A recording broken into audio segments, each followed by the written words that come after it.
세계 시장이 발칵 뒤집혔습니다. AI, 배터리, 반도체, 모든 산업의 시선이 단 한 나라를 향하고 있기 때문이죠. 지도 위의 그 작은 나라가 지금 조용히 세계의 판도를 바꾸고 있습니다. 이제 일본은 마음이 급합니다. 20년 전만 해도 상상조차 못했을 겁니다. 도쿄의 경제계는 지금 발칵 뒤집혀 있습니다. 단지 체면의 문제가 아닙니다. 수치가 너무 명확하니까요. 삼성전자 반도체 점유율 75%, 하이닉스 AI 메모리 세계 1위, 한국 배터리 3사, 글로벌 시장 점유율 52%. 그런데 말입니다. 그 나라는 이제 일본을 의식하지 않습니다. 비교하지도 바라보지도 않습니다. 그리고 그 사실이 일본을 가장 불안하게 만들고 있죠. 도대체 어떤 이유로 이토록 무섭게 성장한 걸까요? 그 잠재력은 이제 세계 경제의 균형과 흐름을 완전히 갈아엎은 수준입니다. 그 나라는 바로 대한민국입니다. 지금부터 그 놀라운 현장 속으로 들어가 보시죠. 미국에서 날아온 충격적인 이야기. 바로 시작합니다. 그리고 지금 어디에서 시청하고 계신지 댓글로 남겨주세요. 여러분의 이야기도 듣고 싶습니다. 그 전에 잠깐 1초 만에 누를 수 있는 좋아요 버튼을 꾹 눌러주시면 영상 제작에 큰 힘이 됩니다. 그럼 바로 사연 시작하겠습니다. 하버드 연구실, 제 책상 위에는 도쿄에서 들고 온 두툼한 보고서가 얌전히 놓여 있었습니다. 창밖으로는 보스턴 특유의 차분한 계절빛이 번져 있었지만 제 머릿속은 아직도 멀리 떨어진 그곳에 머물러 있었어요. 도쿄였습니다. 안녕하세요. 저는 로얄 리처드라고 합니다. 하버드에서 아시아 산업 정책을 연구하고 있는 교수죠. 얼마 전 저는 노무라 본사 52층 회의실에 있었습니다. 그날 제가 목격한 광경은 제 오랜 연구 인생 전체를 뒤흔들 만큼 강렬했어요. 그 순간 저는 직감했습니다. 역사는 때로 예고 없이 방향을 틀고 그 전환점은 이렇게 조용히 찾아온다는 것을요. 몇 달 전 도쿄 미나토구 노무라 본사 52층 회의실, 일본 경제계를 움직이는 핵심 인물 15명이 긴급히 소집되었습니다. 모두의 표정은 먹구름처럼 드리워져 있었어요. 나카무라 본부장이 두툼한 보고서를 탁 내려놓으며 말했죠. TSMC가 밀린다는 게 말이 되느냐고요. 숨소리조차 아까운 정적이 흐른 뒤 앞자리에 앉아있던 미우라 켄지 교수가 조용히 입을 열었습니다. 놀랍게도 한국 기업이라고요. 그리고 그 이름은 SK 하이닉스라고 했습니다. 다시금 얼어붙은 듯한 10초의 침묵이 회의실을 가득 메웠고 저는 그 방의 구석에 앉아 있었습니다. 그때의 공기는 얼음장보다도 차가웠어요. 회의가 끝난 뒤 저는 혼자 남아서 그 보고서를 천천히 펼쳐봤습니다. 표지에는 붉은 글씨로 긴급 분석이라는 도장이 선명하게 찍혀 있었고 첫 페이지를 넘기자 충격적인 숫자가 제 눈앞에 나타났습니다. SK 하이닉스 목표주가 55만 원에서 84만 원으로 상향 조정, 무려 53%나 올린 겁니다.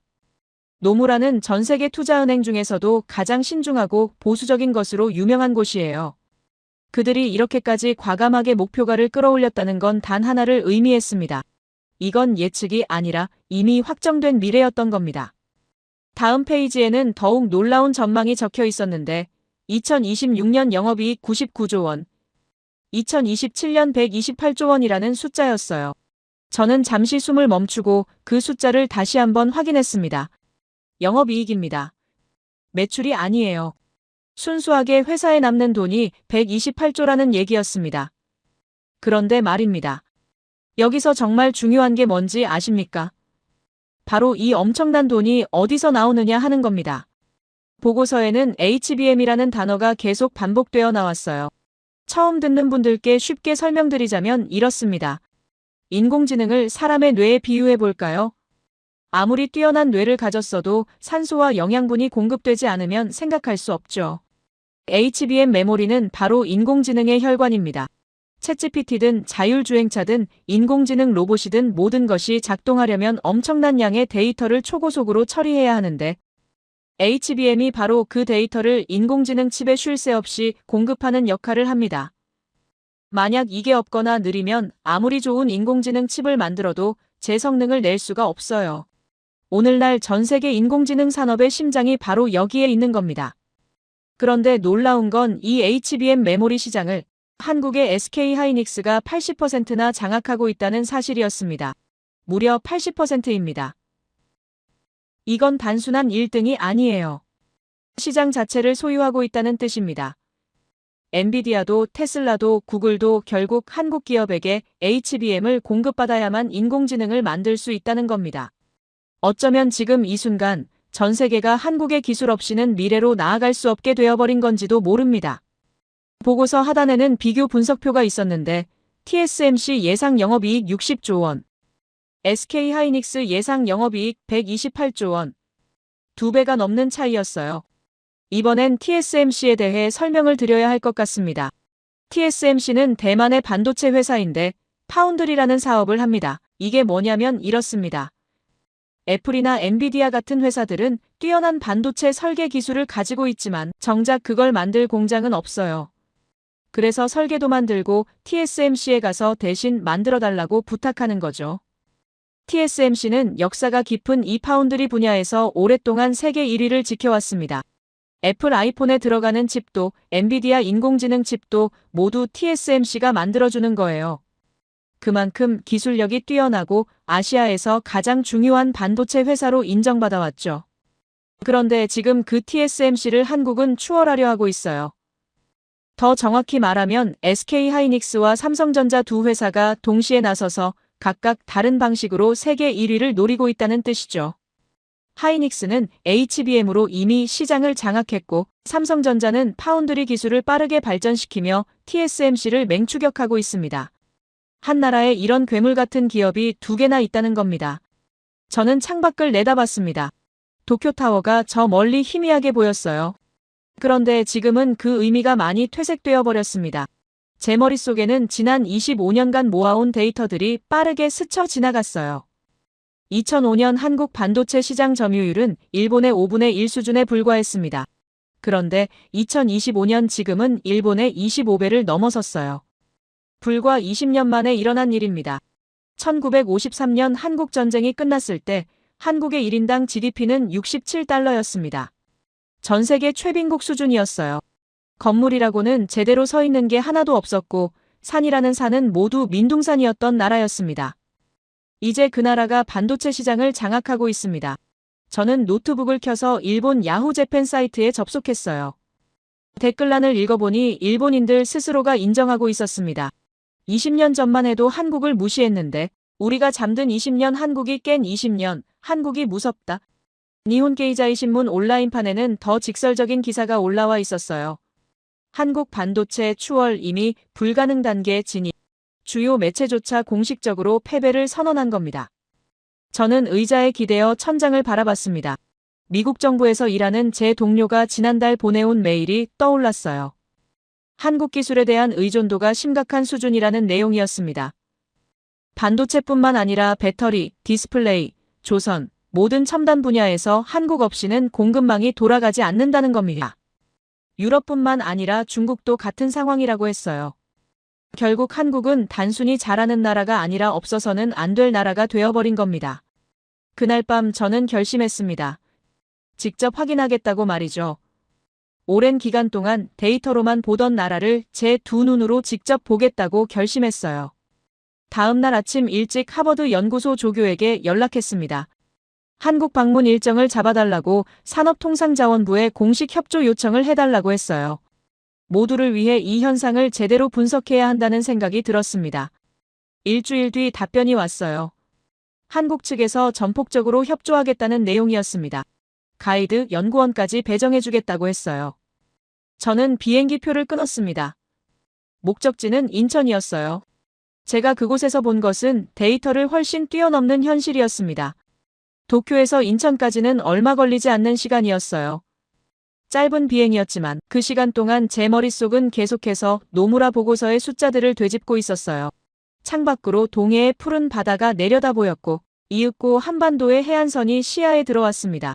저는 그 순간 묘한 기대감을 느꼈어요.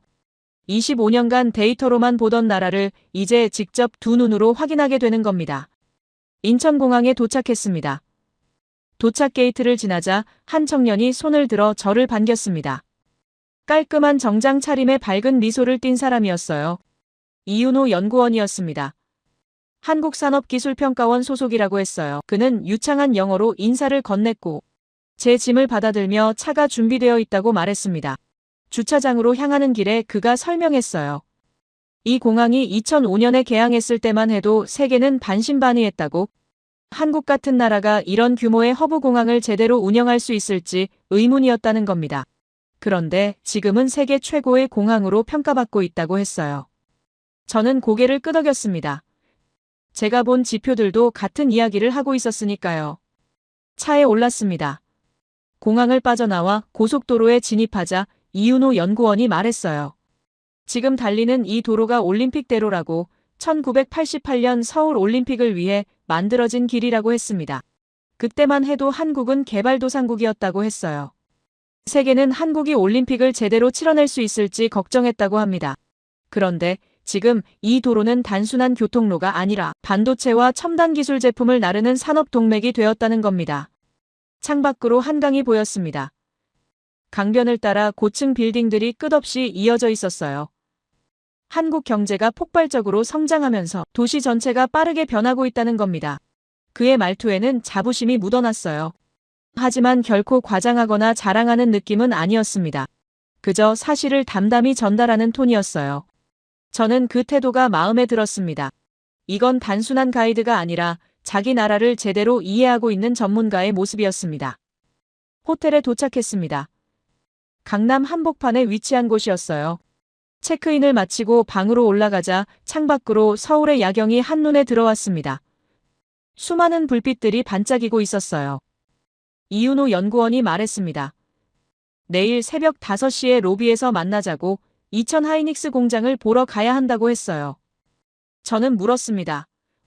왜 그렇게 이른 시간이냐고. 그가 웃으며 답했어요. 공장 불빛을 보셔야 한다고. 한국의 반도체는 밤에 더 뜨겁게 타오른다고 했습니다. 다음 날 새벽 알람이 울렸습니다. 간단히 씻고 로비로 내려가자 이윤호 연구원이 이미 와 있었어요. 차에 오르고 밖을 바라봤습니다. 아직 어둠이 깔려 있었지만 고속도로에는 차들이 꽤 많이 달리고 있었습니다. 이윤호 연구원의 설명에 따르면 한국 사람들은 일찍 움직이는 편이라고 했어요. 특히 반도체 산업에 종사하는 사람들은 새벽부터 일하는 게 일상이라고 합니다. 이천에 가까워지자 창밖 풍경이 달라지기 시작했습니다.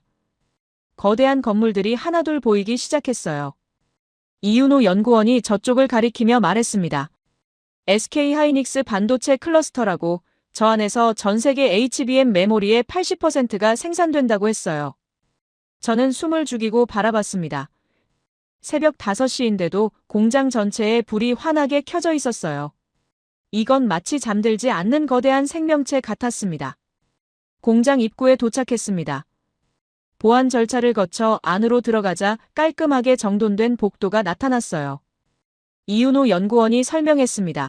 먼저 방진복을 입어야 한다고, 클린룸은 먼지 하나도 허용하지 않는 공간이라고 했어요.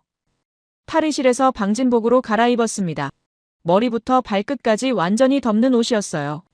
거울을 보니 제 모습이 우주비행사 같았습니다. 클린룸 입구 앞에 섰습니다. 문이 열리자 충격적인 광경이 펼쳐졌어요. 축구장 수십 개를 합쳐놓은 듯한 거대한 공간이었습니다. 천장은 높았고 온갖 설비들이 질서정연하게 배치되어 있었어요. 가장 놀라운 건 소음이 거의 없다는 거였습니다. 이렇게 거대한 공장이 돌아가는데도 조용했어요. 이윤호 연구원이 설명했습니다. 모든 공정이 자동화되어 있다고, 사람의 손이 직접 닿는 부분은 거의 없다고 했어요. 생산 라인을 따라 걸었습니다. 로봇 팔들이 정밀하게 움직이며 웨이퍼를 옮기고 있었어요. 각 단계마다 모니터에 데이터가 실시간으로 표시되고 있었습니다. 온도, 습도, 압력 모든 것이 컴퓨터로 제어되고 있었어요. 이윤호 연구원이 말했습니다. 저기 보이는 게 HBM 생산 라인이라고, 저 안에서 인공지능의 심장이 만들어진다고 했어요. 저는 그 순간 깨달았습니다. 이건 단순한 공장이 아니라 미래를 만드는 곳이라는 것을요. 투어가 끝나고 회의실로 이동했습니다. 테이블 위에는 자료들이 놓여 있었어요. TSMC와 SK 하이닉스의 비교 분석 자료였습니다. 제가 도쿄에서 본 노무라 보고서와 같은 내용이었어요. 영업이익 전망 TSMC 60조 원, SK 하이닉스 128조 원, 2배가 넘는 차이였습니다. 이윤호 연구원이 말했어요.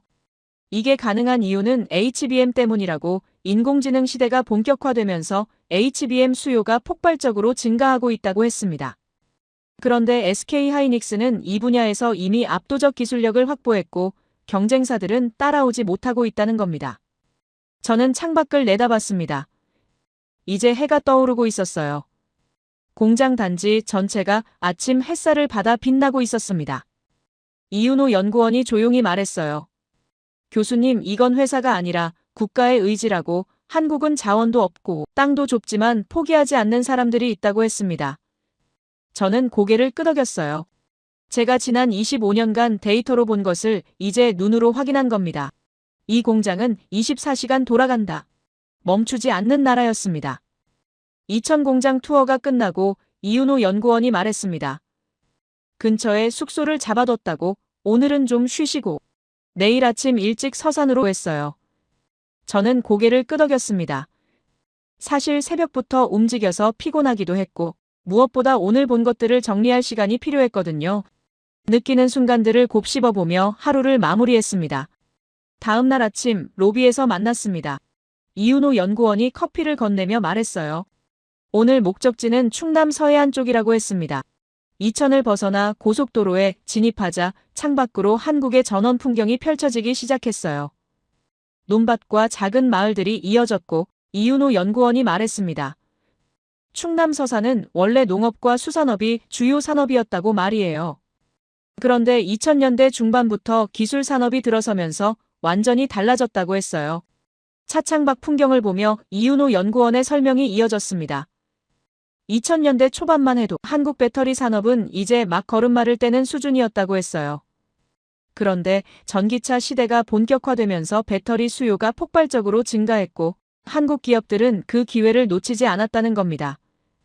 LG화학은 당시 배터리 소재 매출이 1조 7천억 원 수준이었는데 2030년까지 21조 원으로 키우겠다는 목표를 세웠다고 했어요. 12배 성장입니다. 이렇게까지 과감한 목표를 세울 수 있었던 건 기술력에 대한 확신이 있었기 때문이라고 했습니다. 이윤호 연구원의 설명에 따르면 당시 한국 기업들은 양극재, 음극재, 분리막 전해질 등 배터리 핵심 소재 전 분야에 투자를 쏟아부었다고 해요. 특히 양극재는 배터리 성능을 결정하는 핵심인데 생산 원가의 40% 이상을 차지할 정도로 중요하다고 했습니다. 결국 누가 더 좋은 양극재를 만드느냐가 배터리 경쟁력을 결정한다는 겁니다. LG화학은 2026년까지 한국, 중국, 유럽, 미국에서 사각 생산 체제를 구축했고 양극재 생산 능력을 26만 톤까지 확대했다고 했어요. 전 세계에 흩어진 거점들이 동시에 움직이며 공급망을 안정화시킨 겁니다. 고속도로를 달리며 이윤호 연구원이 계속 설명했습니다. 당시 변수가 하나 있었다고 말하며 원자재 가격이 천정부지로 치솟았다는 겁니다. 배터리의 필수적인 리튬 가격이 2021년 2월 톤당 9,000달러에서 1년 만에 5만 5천 달러까지 6배나 급등했다고 했어요. 발칵 뒤집힐 상황이었죠. 게다가 러시아 우크라이나 전쟁까지 터지면서 니켈과 알루미늄 같은 핵심 광물 수급에도 빨간불이 켜졌다고 합니다. 그런데 한국 기업들은 위기를 기회로 바꿨다고 했어요. 원자재 공급처를 다변화하고 광산업체들과 직접 장기 계약을 맺으며 공급망을 안정화시켰다는 겁니다. 어쩌면 이런 위기 대응 능력이 지금 한국 배터리가 세계 1위로 올라선 비결인지도 모른다고 했습니다. 서산에 가까워지자 풍경이 또 달라졌고 거대한 공장 단지들이 보이기 시작했어요. 이윤호 연구원이 저쪽을 가리키며 말했습니다. LG에너지솔루션 서산 스마트 메가팩토리라고요. 오늘날 저곳에서 전 세계 프리미엄 전기차에 들어가는 배터리가 생산된다고 했어요. 공장 규모가 상상을 초월했습니다. 축구장 50개를 합쳐놓은 것 같은 크기였어요. 공장 입구에 도착했습니다. 보안 절차를 거쳐 안으로 들어가자 안내 담당자 김영준 팀장이 반겼어요. 간단한 브리핑을 받고 생산 라인으로 향했습니다. 이천 하이닉스와 마찬가지로 여기도 방진복을 입어야 했어요. 생산 라인에 들어서자 거대한 기계들이 쉴 새 없이 움직이고 있었습니다. 배터리 셀을 만들고 조립하고 검사하는 모든 과정이 자동화되어 있었어요. 담당자의 설명에 따르면 이곳에서 생산되는 건 3원계 배터리라고 했습니다. 니켈, 코발트, 망간을 양극재로 사용하는 방식이라고 했어요. 이윤호 연구원이 쉽게 설명해 줬습니다. 전 세계 배터리 시장은 크게 두 가지로 나뉜다고 말이죠. 중국도 만드는 LFP 배터리와 한국은 만드는 3원계 배터리라고 했어요. 중국 배터리는 싸고 빨리 만들 수 있지만 무겁고 성능이 떨어진다고 합니다. 마치 저그 러시처럼 물량으로 승부하는 방식이라고 했어요. 반면 한국 배터리는 가볍고 성능이 월등하지만 만들기가 까다롭고 가격도 비싸다고 했습니다. 그래서 전기차 시장에서는 중국 배터리가 한때 빠르게 성장했다고 해요. 그런데 상황이 완전히 바뀌고 있다고 했습니다. 우린 천천히 회의실로 이동했습니다. 테이블 위에는 자료들이 놓여 있었어요. 한국 배터리 3사가 체결한 계약 목록이었습니다. 제 눈을 의심했어요. 세계 상위권을 달리고 있는 자동차 브랜드. 페라리가 SK온과 람보르기니가 삼성 SDI와 포르쉐가 LG 에너지 솔루션과 계약을 맺었다는 내용이었습니다. 이건 단순한 계약이 아니었어요. 전 세계 최고의 슈퍼카 브랜드들이 한국 배터리를 선택했다는 겁니다. 페라리의 심장이 한국에서 뛴다. 이 한 문장이 모든 걸 설명하고 있었습니다. 이윤호 연구원이 설명했습니다. 슈퍼카는 성능에 타협하지 않는다고, 조금이라도 무겁거나 출력이 떨어지면 절대 채택하지 않는다고 했어요. 그런 브랜드들이 한국 배터리를 선택했다는 건 기술력을 완벽하게 인정받았다는 뜻이라고 했습니다. 게다가 더 중요한 이유가 있다고 했어요. 바로 휴머노이드 로봇 시장 때문이라고 했습니다. 전기차는 덩치가 크니까 배터리 넣을 공간이 충분하죠. 그런데 사람 모양의 로봇은 다르다고 했어요. 배터리를 넣을 공간이 제한적이고 순간 고출력도 필요하다고 합니다. 결국 작고 가볍고 성능 좋은 배터리가 필수라는 겁니다. 이윤호 연구원이 자료를 넘기며 말했습니다. 2030년까지 휴머노이드 로봇 시장은 전기차 시장의 50배 규모로 성장할 거라고, 작고 가볍고 성능 좋은 배터리가 필수인 시장이라고 했어요. 결국 그 거대한 미래 시장을 한국이 장악하게 될 거라고 했습니다. 로봇이 걷는 길 위엔 메이드 인 코리아가 새겨질 겁니다. 저는 그 순간 깨달았어요. 한국이 장악한 건 단순히 배터리 시장이 아니라 미래 전체라는 것을요. 투어가 끝나고 밖으로 나왔습니다. 해가 중천에 떠 있었어요. 이윤호 연구원이 웃으며 말했습니다. 교수님 배고프시죠? 서사는 배터리만 유명한 게 아니라고, 꽃게도 전 세계에서 최고라고 했어요. 차를 타고 시내로 향했습니다. 작은 골목 안쪽에 위치한 꽃게탕 전문점이었어요. 들어가자 커다란 꽃게들이 수조에서 움직이고 있었습니다. 주문을 하고 기다리자 곧 김이 모락모락 나는 꽃게탕이 나왔어요. 한 입 떠먹는 순간 감탄이 나왔습니다. 국물이 진하고 깊었어요. 꽃게살은 탱탱하고 달았습니다. 이윤호 연구원이 말했습니다. 서산 사람들은 최고가 아니면 만족하지 않는다고, 배터리도 그렇고 꽃게도 그렇다고 했어요. 저는 그 순간 이해했습니다. 한국인들은 모든 것에서 최고를 추구한다. 타협하지 않는 완벽주의가 배터리 기술력의 비밀이었던 겁니다. 꽃게탕을 먹으며 이윤호 연구원이 조용히 말했어요. 교수님 내일은 울산으로 간다고, 거기서 KTX를 타고 이동할 거라고 했습니다. 저는 고개를 끄덕였습니다. 한국의 여정은 이제 시작에 불과했어요. 서산에서의 일정을 마치고 다음 날 아침, 우리는 울산으로 이동을 시작했습니다. 창밖으로 한국의 풍경이 빠르게 지나갔습니다. 들판과 산들이 이어졌어요. 이윤호 연구원이 자리에 앉아 울산에 대해 미리 설명해드리고 싶다고 했어요. 저는 고개를 끄덕이며 그의 말에 귀를 기울였습니다. 이윤호 연구원이 화면을 보여주며 말했어요. 울산에 가면 SK온이라는 회사를 방문하게 된다고, 이건 단순한 회사가 아니라 한국 산업 역사의 축소판 같은 곳이라고 했습니다. 그의 설명에 따르면 SK온의 뿌리는 1962년으로 거슬러 올라간다고 했어요. 당시 한국 정부가 미국 걸프 오일과 합작해서 대한석 유공사를 세웠다고 합니다. 한국 전쟁이 끝난 지 10년도 안 된 시점이었어요. 나라 전체가 폐허였고 석유 한 방울 나지 않는 땅이었죠. 그런데 그때 한국은 정유 공장을 짓기로 결심했다고 합니다. 모두가 미친 짓이라고 했다고 해요. 석유도 없는 나라가 정유 공장을 짓는다는 게 말이 되느냐는 겁니다. 이윤호 연구원이 계속 설명했습니다.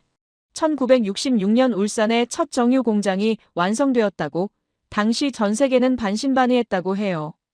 그런데 그 공장은 성공했고 한국 산업화의 심장이 되었다고 합니다. 1980년 걸프가 철수한 뒤 선경그룹이 인수하면서 민간 기업이 되었고 1982년 유공이라는 이름으로 바뀌었다고 했어요.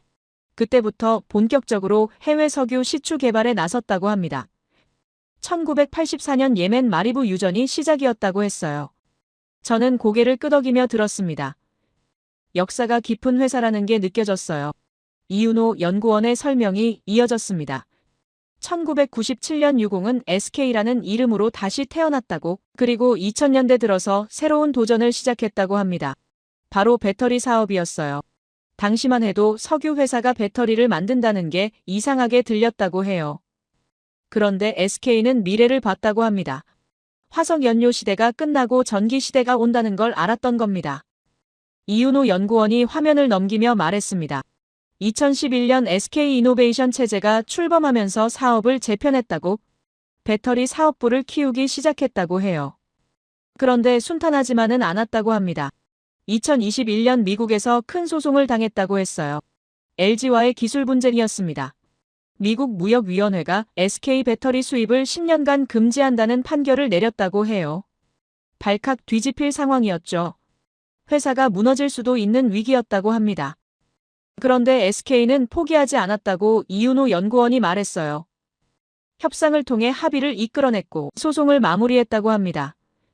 그리고 같은 해 배터리 사업부를 완전히 분리해서 SK온이라는 독립회사로 만들었다고 해요.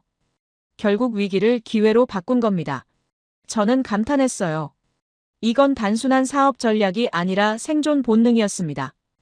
기차는 계속 남쪽으로 달렸습니다. 이윤호 연구원이 말했어요. 교수님, 어쩌면 이게 한국 기업들의 가장 큰 특징일지도 모른다고, 위기를 만나면 더 강해진다는 거라고 했습니다. 저는 창밖을 바라보며 생각했어요. 지난 며칠간 본 것들이 머릿속을 스쳐 지나갔습니다. 이천 하이닉스 공장의 24시간 불빛, 서산 LG 공장의 거대한 규모, 페라리와 포르쉐가 선택한 한국 배터리, 모든 것이 하나의 그림으로 맞춰지고 있었어요. 저는 이윤호 연구원에게 물었습니다. 전 세계를 보면 어느 나라든 좋은 기업이 하나쯤은 있지 않느냐고, 한국만 특별한 건 아니지 않느냐고 했어요. 이윤호 연구원이 웃으며 답했습니다. 그런데 한국은 다르다고 했어요. 한 분야만 잘하는 게 아니라는 겁니다.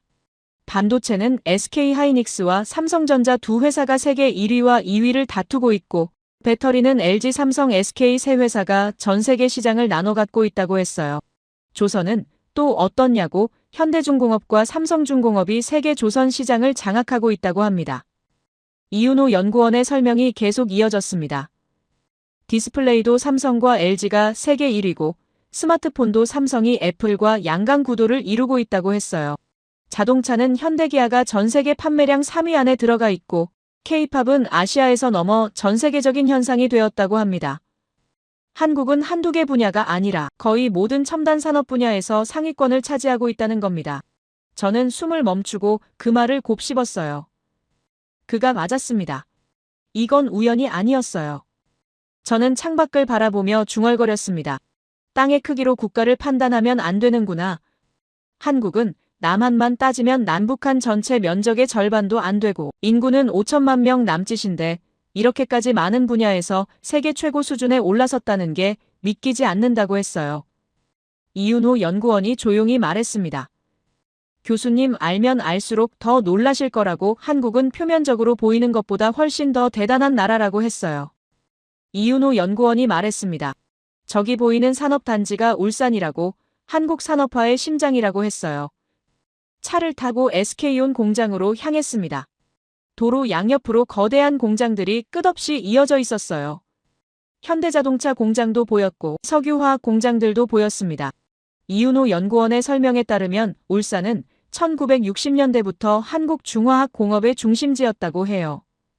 가난했던 한국이 산업국가로 도약한 출발점이 바로 이곳이라고 했습니다. SK온 공장에 도착했습니다. 보안 절차를 거쳐 안으로 들어가자 깔끔한 사무동이 나타났어요. 회의실로 안내되었습니다. 테이블 위에는 자료들이 놓여 있었어요. 한국 배터리 산업 전체를 조망하는 보고서였습니다. 담당자가 설명을 시작했어요.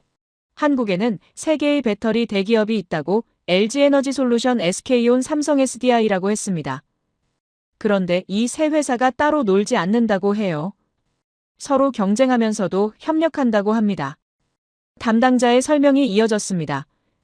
LG는 전기차용 배터리 분야에서 강점이 있고 SK온은 고밀도 배터리 기술이 뛰어나며 삼성은 전고체 배터리 연구에서 앞서 있다고 했어요. 각자 강점이 다르지만 결국 한국이라는 큰 틀 안에서 움직인다는 겁니다. 저는 고개를 끄덕였습니다. 앞서 본 하이닉스와 삼성전자도 마찬가지였어요. 하이닉스가 칼이라면 삼성은 방패였고 배터리는 심장이었습니다. 한국은 기업이 아니라 생태계였던 겁니다. 자료를 넘기자 테슬라 옵티머스와 피규어 원 사진이 나왔습니다. 담당자가 말했어요. 이 두 로봇 모두 한국 배터리를 사용한다고 테슬라는 LG와 협력하고 있고 피규어는 삼성과 손잡았다고 합니다. 그런데 중요한 건 숫자라고 했어요. 2030년까지 전 세계 휴머노이드 로봇 시장은 3천만 대 규모로 성장할 거라고 합니다. 3천만 대입니다. 현재 전기차 연간 판매량이 1,000만 대 수준인 걸 생각하면 3배가 넘는 시장이에요. 저는 잠시 생각에 잠겼습니다. 2000 하이닉스에서 본 HBM 메모리가 인공지능의 두뇌라면 여기 배터리는 인공지능의 심장입니다. 로봇이 움직이려면 이 두 가지가 모두 필요해요. 그런데 그 두 가지를 한국이 다 쥐고 있는 겁니다. 저는 그 순간 전율을 느꼈어요. 이건 단순한 산업 경쟁력이 아니었습니다. 미래를 설계하는 힘이었던 겁니다. 공장 투어가 시작되었습니다. 배터리 셀 생산 라인을 따라 걸었어요. 거대한 기계들이 정밀하게 움직이며 배터리를 조립하고 있었습니다. 이윤호 연구원이 설명했어요.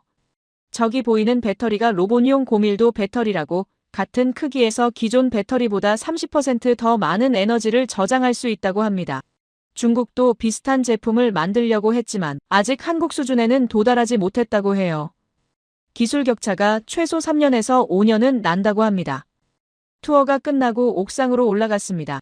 울산공업단지 전체가 한눈에 들어왔어요. 수많은 공장들이 연기를 뿜으며 돌아가고 있었습니다.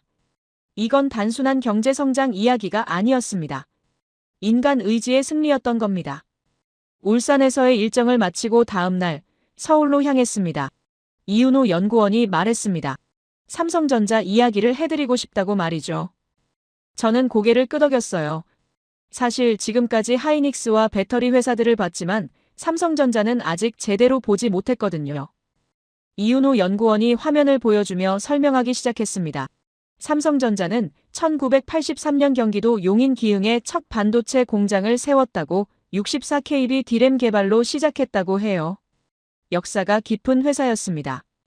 그의 설명에 따르면 삼성전자는 그 이후로 계속 확장해왔다고 합니다. 1999년 화성에 공장을 세웠고 2015년에는 평택에 세계 최대 규모의 반도체 생산 라인을 착공했다고 해요. 2017년 가동을 시작했고 지금은 P1, P2, P3 라인이 모두 운영 중이라고 합니다. 게다가 아산과 천안에는 패키징과 테스트를 담당하는 후공정 공장이 있다고 했어요. 전 세계에서 가장 완벽한 반도체 생산 시스템을 구축한 겁니다. 저는 감탄했습니다. 하이닉스도 대단했지만 삼성전자는 규모 자체가 달랐어요. 이윤호 연구원이 계속 설명했습니다. 그리고 지금 용인에 새로운 반도체 클러스터를 조성 중이라고 300조 원을 투자해서 710만 제곱미터 규모로 만든다고 해요. 기존 기흥 화성 평택을 다 합친 것보다 더 큰 규모라고 합니다. 저는 숨을 멈췄어요. 300조 원입니다.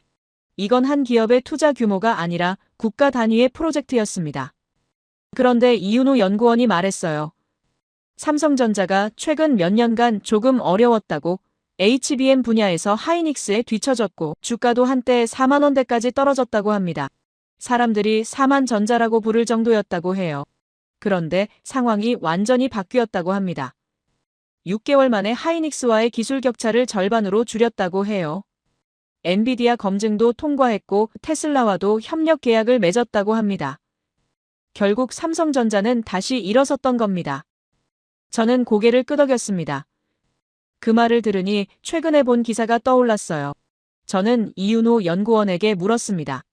얼마 전 깐부회동이라는 게 있지 않았냐고. 젠슨 황 엔비디아 최고 경영자와 이재용 삼성전자 회장, 그리고 정의선 현대차 회장이 서울에서 치킨을 먹었다는 기사를 봤다고 했어요. 이윤호 연구원이 웃으며 답했습니다. 맞다고. 그게 정말 화제였다고 해요. 삼성동에 있는 작은 치킨집에서 만났다고 합니다. 이윤호 연구원이 설명했습니다. 깐부라는 단어는 한국 드라마 오징어 게임에서 나온 표현이라고, 아주 친한 친구 사이를 뜻한다고 해요. 어린 시절 구슬치기 놀이를 할 때 한 팀이 되는 것을 깐부라고 불렀다고 합니다. 그래서 세 사람이 만난 걸 깐부회동이라고 부른다고 했어요. 저는 그 의미를 곱씹었습니다. 이건 단순한 비즈니스 미팅이 아니었어요. 서로를 진정한 동료로 인정한다는 뜻이었습니다. 이윤호 연구원이 휴대폰을 꺼내 기사 사진을 보여줬습니다. 세 사람이 팔을 걸고 러브샷을 하는 장면이었어요. 젠슨 황은 양념치킨을 먹으며 주위 테이블을 돌아다니며 음식을 나눠줬다고 합니다. 이재용 회장은 아이폰 쓰는 사람에게 장난으로 갤럭시를 가져오셔야죠 라며 셀카를 거부하기도 했다고 해요. 정의선 회장은 러브샷을 제안했고 세 사람은 일어나서 함께 술을 마셨다고 합니다. 저는 그 사진들을 보며 충격을 받았어요. 전 세계 기술 산업을 이끄는 거물들이 개방된 공간에서 시민들과 함께 치킨을 먹고 있었습니다. 저는 이윤호 연구원에게 말했습니다. 미국에서는 상상할 수 없는 일이라고. 실리콘밸리의 최고 경영자들이 일반 식당에서 시민들과 섞여 식사하는 걸 본 적이 없다고 했어요. 이윤호 연구원이 웃으며 답했습니다. 그게 한국이라고. 거리가 가깝다고 해요. 기업 총수들도 사람들과 멀리 떨어져 있지 않다고 합니다. 어쩌면 그게 한국 기업들이 빠르게 움직일 수 있는 이유일지도 모른다고 했어요. 저는 그 기사를 다시 떠올렸습니다. 젠슨 황이 엔비디아 AI 슈퍼컴퓨터 DGX 스파크를 선물로 가져왔다는 내용도 있었어요. 이건 단순한 선물이 아니었습니다. 이건 앞으로 더 깊은 협력을 하겠다는 신호였던 겁니다. 엔비디아는 전 세계 AI 칩 시장의 80% 이상을 장악하고 있어요. 그 엔비디아가 삼성전자 그리고 현대차와 손을 잡는다는 건 한국 없이는 AI 미래를 만들 수 없다는 뜻이었습니다. 어느덧 서울에 입성하였고 삼성동으로 향했습니다. 차창 밖으로 서울의 풍경이 펼쳐졌어요. 본사에 도착해서 로비로 들어갔습니다. 넓고 깨끗한 공간이었어요. 벽면에는 삼성전자가 만든 제품들이 전시되어 있었습니다. 갤럭시 스마트폰부터 반도체 웨이퍼까지 모든 것이 한국 기술력의 결정체였어요. 안내를 받아 회의실로 향했습니다. 테이블 위에는 자료들이 놓여 있었어요. 삼성전자 반도체 사업 현황 보고서였습니다. 하이닉스가 칼이라면 삼성은 방패라는 이윤호 연구원의 말이 이제 이해되었어요. 하이닉스는 HBM에서 독보적이고 삼성은 전방위적으로 강하다는 겁니다. 메모리도 만들고 파운드리도 하며 시스템 반도체까지 손대고 있어요. 결국 두 회사가 협력하면서도 경쟁하며 한국은 전체적으로 반도체 생태계를 완성한 겁니다. 삼성동에서의 일정을 마치고 호텔로 돌아왔습니다. 저녁 무렵 이윤호 연구원이 로비에서 저를 기다리고 있었어요. 그가 말했습니다. 내일 아침 일본으로 출발하신다고 공항까지 배웅해드리고 싶다고 했어요. 저는 고마움을 전했습니다. 지난 며칠간 그의 도움이 없었다면 한국을 제대로 이해할 수 없었을 거라고 했어요. 다음 날 아침 이윤호 연구원이 호텔 로비로 왔습니다. 짐을 챙겨 차에 올랐어요. 인천공항으로 향하는 길은 조용했습니다. 창밖으로 서울의 아침 풍경이 지나갔어요. 출근하는 사람들, 버스를 기다리는 학생들. 모든 것이 평범한 일상이었습니다. 그런데 저는 이제 알고 있었어요. 이 평범한 일상 뒤에 전 세계를 움직이는 기술력이 숨어 있다는 것을요. 공항에 도착했습니다. 차에서 내려 체크인 카운터 앞에 섰어요. 이윤호 연구원이 악수를 청했습니다. 그가 조용히 말했어요. 교수님, 한국을 제대로 봐주셔서 감사하다고. 많은 외국인들이 한국을 숫자로만 본다고 했습니다. 그런데 교수님은 그 숫자 뒤에 사람들을 보려고 하셨다고 해요. 저는 그의 손을 꽉 잡았습니다. 오히려 제가 배웠다고, 한국에서 본 것은 단순한 기술이 아니라 의지였다고 말했어요. 다음을 기약하며 인사를 나눈 뒤 비행기에 올랐습니다. 좌석에 앉아 창밖을 내다봤어요. 인천공항 활주로가 보였습니다. 이륙 준비를 하는 동안 저는 노트를 펼쳤어요. 지금까지 본 것들을 정리하고 싶었습니다. 데이터로만 보던 한국이 이제는 완전히 다르게 느껴졌어요. 비행기가 이륙했습니다. 한반도가 점점 작아지며 시야에서 멀어졌어요. 저는 이제 다른 곳으로 향하고 있었습니다. 비교를 위해 일본과 대만을 직접 봐야 했어요. 시간이 흐른 뒤 기장의 안내방송이 들렸습니다. 곧 도쿄 나리타 공항에 착륙한다고 했어요. 창밖으로 일본 열도가 보이기 시작했습니다. 비행기가 고도를 낮추며 착륙 준비에 들어갔어요. 바퀴가 활주로에 닿는 순간 묘한 감정이 들었습니다. 불과 며칠 전 이곳 노무라 본사에서 일본 경제인들의 어두운 표정을 봤었죠. 이제 그 이유를 직접 확인하러 온 겁니다. 공항을 빠져나와 택시를 탔습니다. 도쿄 시내로 향했어요. 차창 밖으로 일본의 풍경이 펼쳐졌습니다. 정돈된 거리, 질서정연한 교통, 모든 것이 선진국의 모습이었어요. 그런데 뭔가 달랐습니다. 서울에서 느꼈던 역동성이 여기선 느껴지지 않았어요. 차분하고 안정적이지만 동시에 정체된 듯한 느낌이었습니다. 호텔에 체크인하고 방으로 올라갔습니다. 짐을 풀고 노트북을 켰어요. 일본 경제 관련 최근 기사들을 검색했습니다. 첫 번째로 눈에 들어온 건 아사히 신문 특집 기사였어요. 제목이 충격적이었습니다. 일본의 20년 실기, 한국의 20년 도약 기사를 읽어내려갔습니다. 내용은 더 충격적이었어요. 일본 스스로가 인정하고 있었습니다. 한국에게 추월당했다는 것을요. 기사는 구체적으로 분석하고 있었습니다. 1990년대 일본 반도체 점유율은 50%를 넘었다고, 그런데 2020년대 지금은 3%로 추락했다고 해요. 반면 한국은 75%를 장악하고 있다고 합니다. 20배 이상 차이였어요. 저는 화면을 응시했습니다. 이건 단순한 추월이 아니었어요. 완전한 역전이었습니다. 다음 날 일정을 본격적으로 시작했습니다. 먼저 도시바 본사가 있는 지역으로 향했어요. 택시 기사에게 자연스럽게 도시바 이야기를 물어봤습니다. 그는 한숨을 쉬며 답했어요. 도시바는 이제 예전 같지 않다고 구조조정이 계속되고 있다고 합니다. 건물 앞에 도착했습니다. 한때 일본 전자산업의 자존심이었던 회사였어요. 그런데 지금은 간판마저 빛이 바래 보였습니다. 근처 카페에 들어가 커피를 주문했습니다. 노트북을 꺼내 르네사스 관련 자료를 찾아봤어요. 일본 최대 반도체 회사였던 르네사스는 지난 3년간 매출이 30%나 감소했다고 합니다. 직원 수도 대폭 줄었다고 해요. 저는 고개를 저었습니다. 불과 20년 전만 해도 일본은 아시아에서 압도적 기술 강국이었어요. 그런데 지금은 그 자리를 한국에 내줬습니다. 저는 창밖을 내다봤습니다. 도쿄 야경이 펼쳐져 있었어요. 여전히 아름다운 도시였습니다. 그런데 그 아름다움 뒤에 정체의 그림자가 드리워져 있었어요. 일본은 과거와 싸우고 있었습니다. 과거의 영광을 되찾으려 하지만 시대는 이미 변했어요. 한국은 미래를 만들고 있었고 일본은 여전히 과거를 붙잡고 있었던 겁니다. 며칠 뒤 저는 다시 공항으로 향했습니다. 이번엔 나리타가 아니라 하네다 공항이었어요. 타이페이행 비행기를 타야 했습니다. 체크인을 마치고 탑승구로 걸어가는 동안 일본에서 본 것들이 머릿속을 맴돌았어요. 어두운 표정의 경제인들, 구조조정 중인 기업들, 자책하는 인터넷 댓글들, 모든 것이 한 가지를 말하고 있었습니다. 시대가 바뀌었다는 것을요. 비행기에 올랐습니다. 좌석에 앉아 이륙을 기다렸어요. 창밖으로 도쿄 시내가 보였습니다. 비행기가 이륙하며 일본이 점점 작아졌어요. 이제 대만으로 향하고 있었습니다. TSMC의 본거지였어요. 전 세계 파운드리 시장의 60% 이상을 장악한 거대 기업이 있는 곳입니다. 그런데 그곳에서도 한국의 그림자가 드리워지고 있다는 소식을 들었어요. 직접 확인하고 싶었습니다. 얼마 후 기장의 안내방송이 들렸습니다. 곧 타이페이 타오 위안 공항에 착륙한다고 했어요. 비행기가 고도를 낮추며 대만 섬이 시야에 들어왔습니다. 착륙했습니다. 공항을 빠져나와 시내로 향하는 차에 올랐어요. 타이페이는 일본과 또 달랐습니다. 더 작고 밀집된 느낌이었어요. 차가 신주 과학산업단지 쪽으로 향했습니다. TSMC 본사가 있는 곳이었어요. 다음 날 TSMC 본사 근처를 둘러봤습니다. 거대한 건물이 서 있었어요. 여전히 위용을 자랑하고 있었습니다.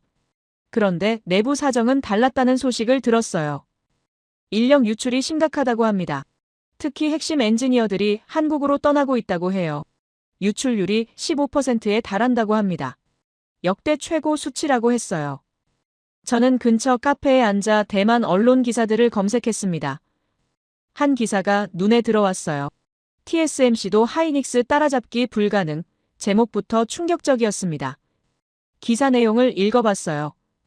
HBM 분야에서 한국 기업들이 이미 넘사벽 수준에 올라섰고 TSMC가 아무리 노력해도 기술 격차를 좁힐 수 없다는 분석이었습니다. 저는 한숨을 쉬었어요. 대만도 인정하고 있었습니다. 한국의 기술력을요? 며칠간 타이페이에 머물며 여러 사람들을 만났습니다. 반도체 업계 관계자들, 학계 교수들 모두 비슷한 이야기를 했어요.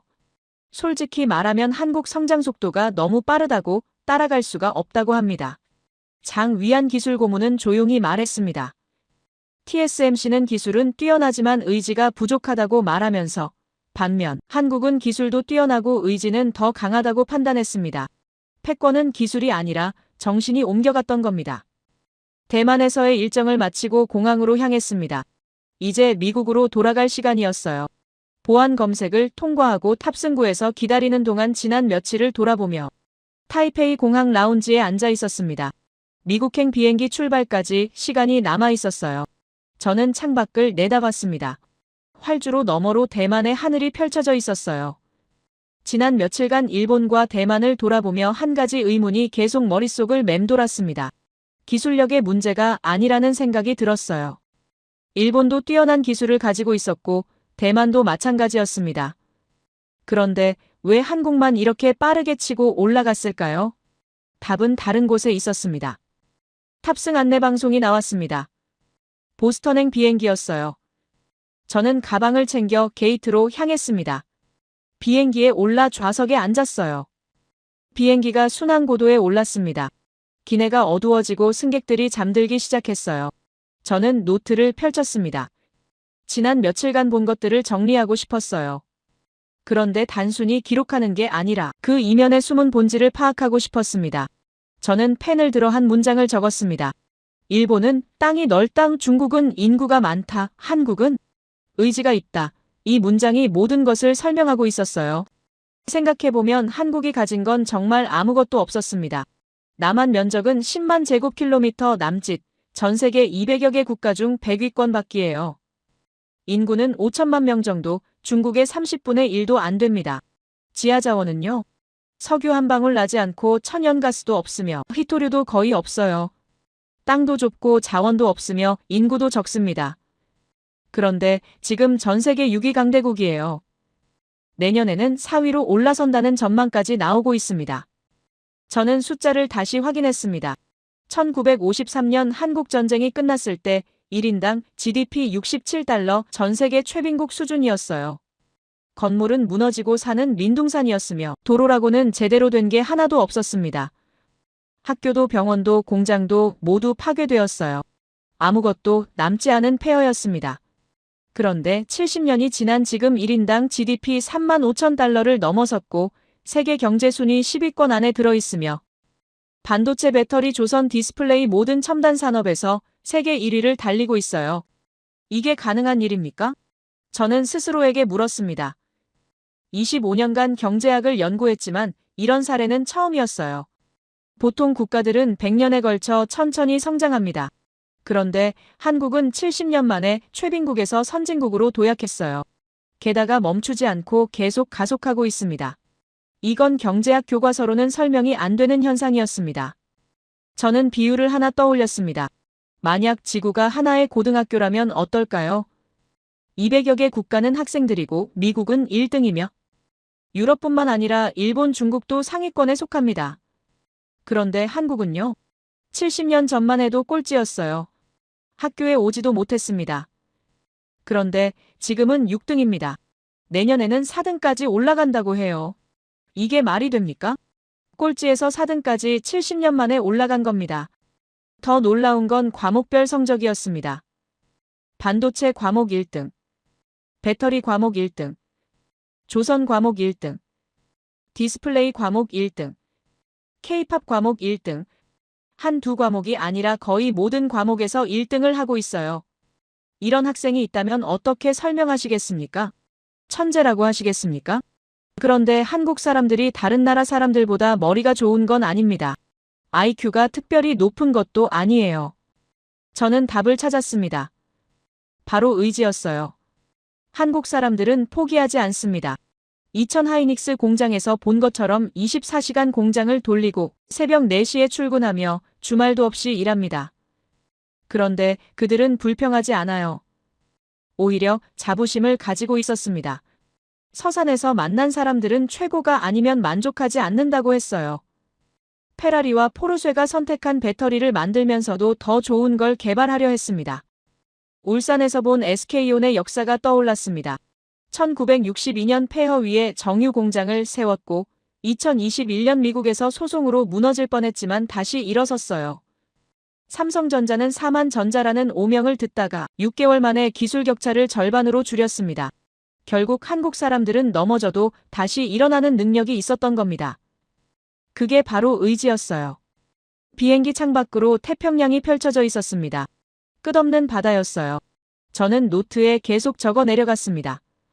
한국의 성공은 땅이 만든 게 아니다. 자원이 만든 것도 아니다. 오직 사람이 만든 기적이다. 이 문장이 핵심이었습니다. 사우디아라비아는 석유가 있어서 부자가 되었고, 호주는 광물이 있어서 부자가 되었으며, 러시아는 땅이 넓어서 강대국이 되었어요. 그런데 한국은요, 아무것도 없었습니다. 오늘날 그들이 가진 건 오직 사람의 의지뿐이었어요. 저는 일본과 대만을 떠올렸습니다. 일본도 의지가 있었어요. 메이지 유신 이후 빠르게 근대화했고 2차 세계대전 패전 후에도 재건해냈습니다. 대단한 민족이죠. 그런데 어느 순간 멈춰버렸어요. 충분히 잘 살게 되자 더 이상 앞으로 나아가지 않았습니다. 과거의 영광에 안주했어요. 대만도 마찬가지였습니다. TSMC는 훌륭한 기업이에요. 파운드리 분야 세계 1위입니다. 그런데 그것으로 만족해버렸어요. 반면 한국은 절대 만족하지 않았습니다. 하이닉스가 HBM 시장 80%를 장악했는데도 HBM4를 개발하고 있었어요. 삼성전자가 반도체 분야에서 세계 2위인데도 1위를 향해 달려가고 있었습니다. LG, SK온, 삼성 SDI가 배터리 시장을 나눠 가졌는데도 전고체 배터리를 개발하고 있었어요. 이건 욕심이 아니었습니다. 생존 본능이었던 겁니다. 저는 깨달았습니다. 한국 사람들은 멈추는 순간 죽는다는 걸 알고 있어요. 자원도 없고 땅도 좁으며 인구도 적은 나라가 살아남으려면 계속 달려야 한다는 걸 본능적으로 아는 겁니다. 그래서 24시간 공장을 돌리고 새벽부터 일하며 최고가 아니면 만족하지 않는 거예요. 이건 선택이 아니라 필연이었습니다. 노트에 또 다른 문장을 적었습니다. 일본은 과거를 자랑한다. 대만은 현재를 지킨다. 한국은 미래를 만든다. 이 대비가 모든 것을 설명했어요. 일본은 메이지 유신을 이야기하고 전후 재건을 자랑합니다. 그런데 그게 60년 전 이야기예요. 대만은 TSMC를 자랑하고 반도체 강국임을 강조합니다. 그런데 그게 현재의 이야기일 뿐이에요. 한국은요? HBM4 전고체 배터리 3나노 파운드리 모두 미래의 이야기입니다. 아직 오지 않은 시장을 선점하려 하고 있어요. 비행기가 계속 서쪽으로 날아가고 있었습니다. 몇 시간이 흐른 뒤 기내식이 나왔어요. 저는 식사를 하며 생각했습니다.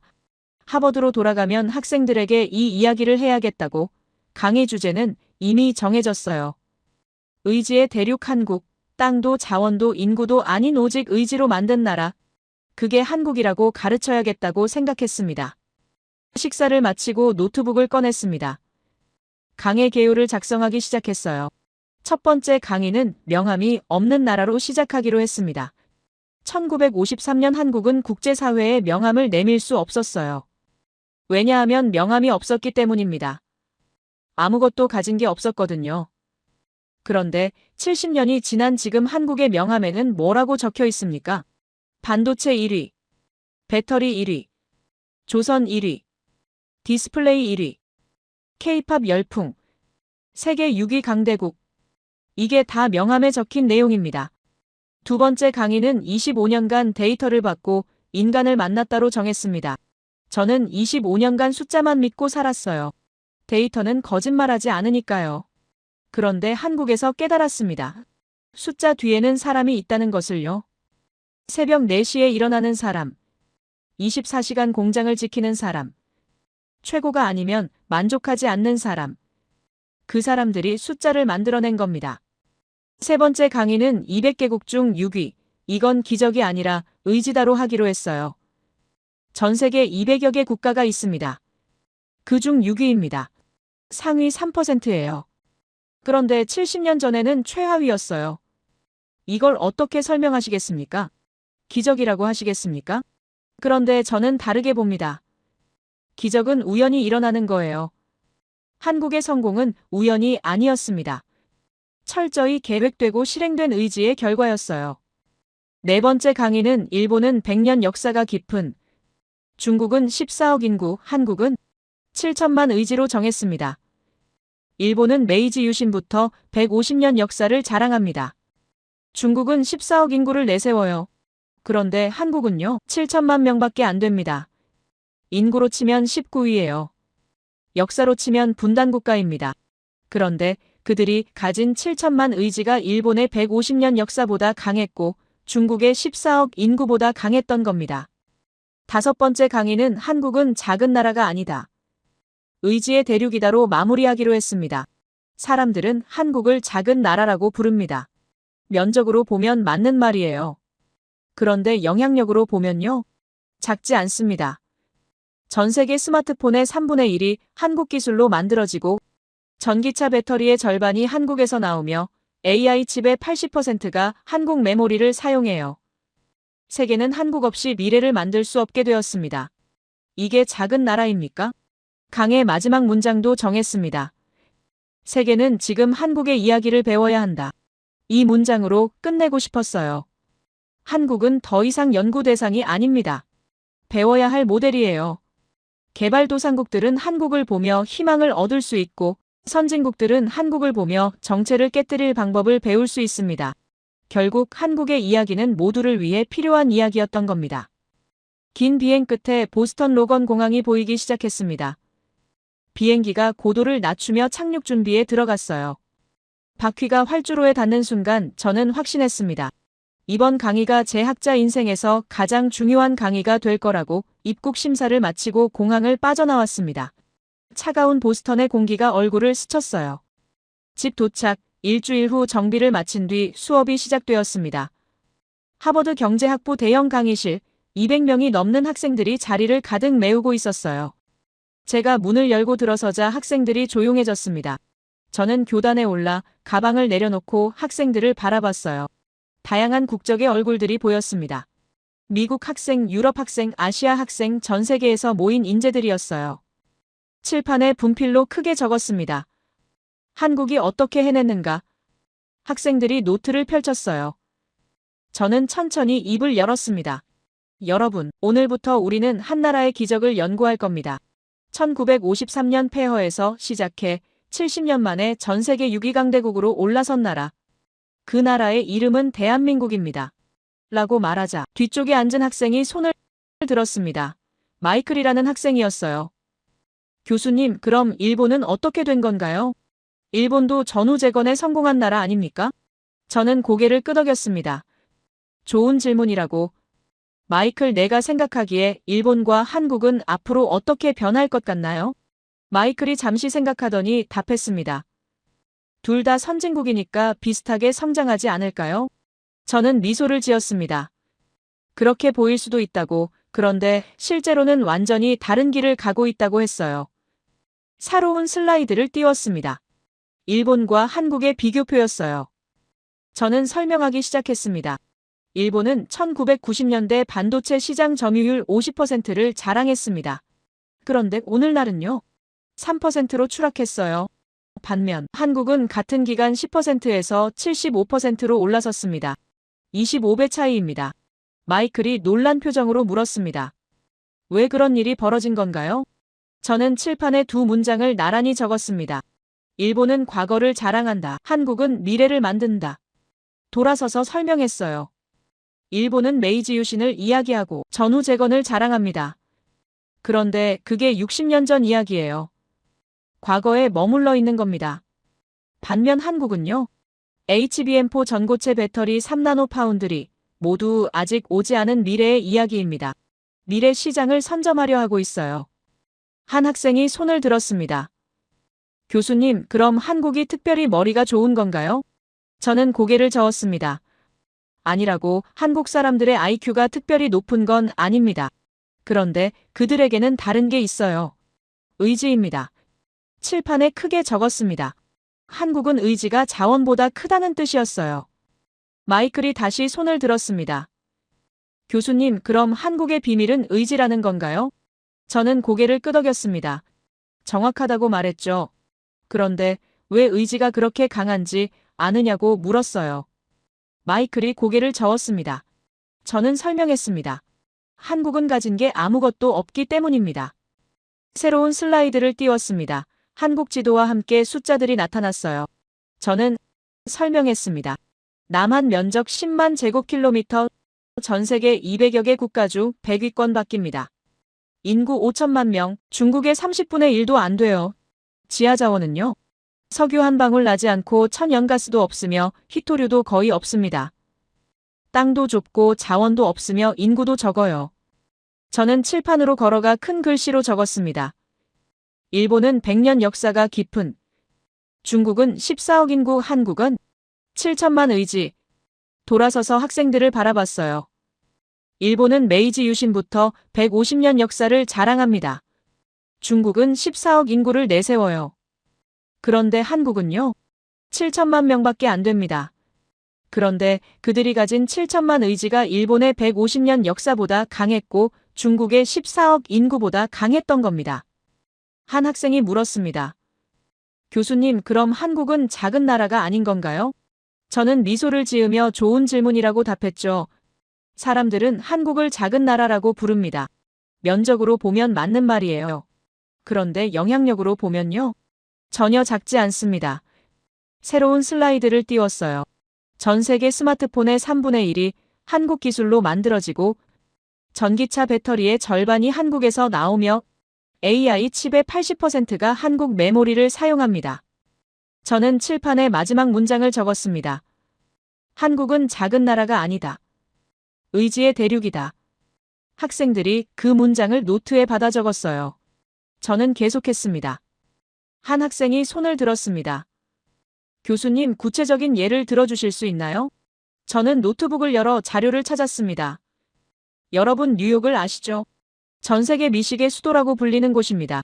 거기 미슐랭 스타 레스토랑이 몇 개나 있는지 아십니까? 학생들이 고개를 저었어요.